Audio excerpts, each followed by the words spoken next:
Hey everybody, it's Michael Martin. Hope you're doing well. Normally, I have Ganja here on Wednesdays, and I screwed up. I went over to meet him over where we do the recordings, and I forgot the damn camera, the one that I'm on right now, at my place because I record the Monday, Tuesday, Thursday, Friday videos with the same camera. So I got all the way over there, and then I was kind of crunched for time, so it wasn't.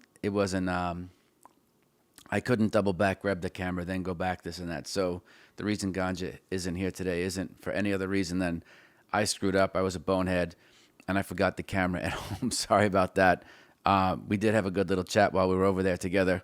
So while I'm here, I'd like to talk very quickly about a comment that I got. Hello, Michael. I really appreciate your content, and I'm an avid listener. I'm currently going through your whole library. I'm in the middle of my process, about 1.5 years in, and on my way to profitability. I've learned a lot about myself, and your content helps. I might have a deeper question further into my process, but as of now, how would you recommend us to keep our motivation up if we've already made good money elsewhere, but really want to pursue trading futures as a career? So, that's a great question. There's a lot of folks who kind of make horizontal moves from, being successful in one area, and they want to come in to trade anything. Could be stocks, could be options, could be futures, as this is from Javier or Xavier, depends how you want to say it. Hopefully I'm saying it, Xavier Burgess. And it's on the video, produce higher returns with better time management. So for me, it's about goal setting, because you could always look at yourself at day zero, no matter where you are. And, obviously the goal is to play superior defense no matter what, and set yourself up at day zero and imagine what it is that you want to achieve with your trading. Do you want to achieve consistent returns? Do you want to achieve high returns? Do you want to be, slow and steady wins the race? So you get to choose like the acceleration, right? You can choose rate of return. You can choose the acceleration. Obviously, you have to choose the bet size. But I would think about it like, if this is a new endeavor for you and you're coming into it with financial means, you can consider thinking about it with, again, how do you want the whole process of trading to serve you? Is it more of like doing a crossword puzzle? Is it something for you to figure out and it's not really about the money? Or maybe you have so much you can start to think about being a philanthropist and grow more financial abundance so that you can give more away. So there's a lot of things to do with it, but I would also, consider, again, ultimately, what do you want the money to do for you? How does the capital serve you if you grow more and more money? Sometimes just wanting more is okay. I think there's a difference between achieving abundance and even greater levels of abundance than greed. But it's a very personal question to ask yourself. Also, how do you want to spend your day? I was speaking with a client earlier today on the phone who's part of a group, and we talked about, how do you spend your day? And I don't like to get emotionally invested in trades, like not how I get into them, not when they are on, and not when I have to offset them. And so one of the things that I do to manage my time, but also to manage my emotional constitution, is I enter the market with stops. I enter with stops, I exit with stops, and I trust my clearing member to execute them for me. I have never had a problem with someone oh man, we forgot your order.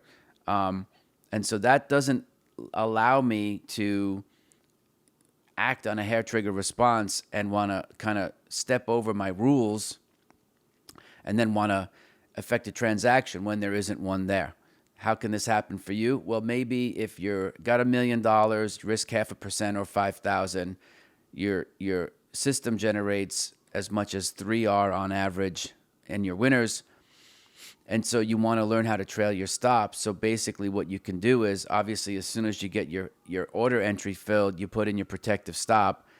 Then you could set the alert on your phone or on the computer to make a sound, or otherwise maybe send you an alert, if that technology is available, when the instrument moves, 1R in your favor, at which point you'll go in and cancel and replace. You'll move out off of your existing protective stop and raise it to break even. So you're still going to risk 1R, but now that 1R isn't of corpus or your original principal, it's on unrealized gains. So then if you move a full percent or 2R, right, and you're up in unrealized gains, now you can move your protective stop to plus 0.5, right?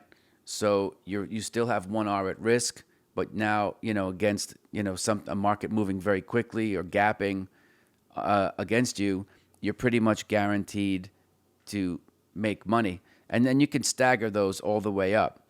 I tend to like to do that so I don't sit in front of the screen all day, but at the same time, I have very, very regimented risk management. You might find that helps you. I think, there's a million ways to go with this question, but I think setting up a goal and starting with a goal, and then how you want the trading to serve you in your life. So there's how do you want trading to serve you from the trading standpoint, but then how do you want the results of the trading and the time, money, and effort that you need to put into your craft of trading, how do you want that to impact your life? Because I find that if you don't get super clear with that, trading could be your morning, noon, and night. And that's what you want for your significant other, not necessarily for your trading. You don't want to be stalking the markets or becoming obsessive, because that typically doesn't end well. Anyway, sorry about not having Ganja here. He'll definitely be back next week. The screw up was on me. Please like and subscribe. I appreciate you all being here, and I'll see you tomorrow. Okay, everybody, thanks for being here. Please take a minute, like and subscribe to the show. You could also leave a comment. I don't have all the answers, so it's good to get some feedback. Also, if you would like to support the show, check out the links below. You can get the free audiobook of The Inner Voice of Trading, and also information about the course that I teach with Victor Sperandio. Thanks for being here, folks. I'll see you tomorrow.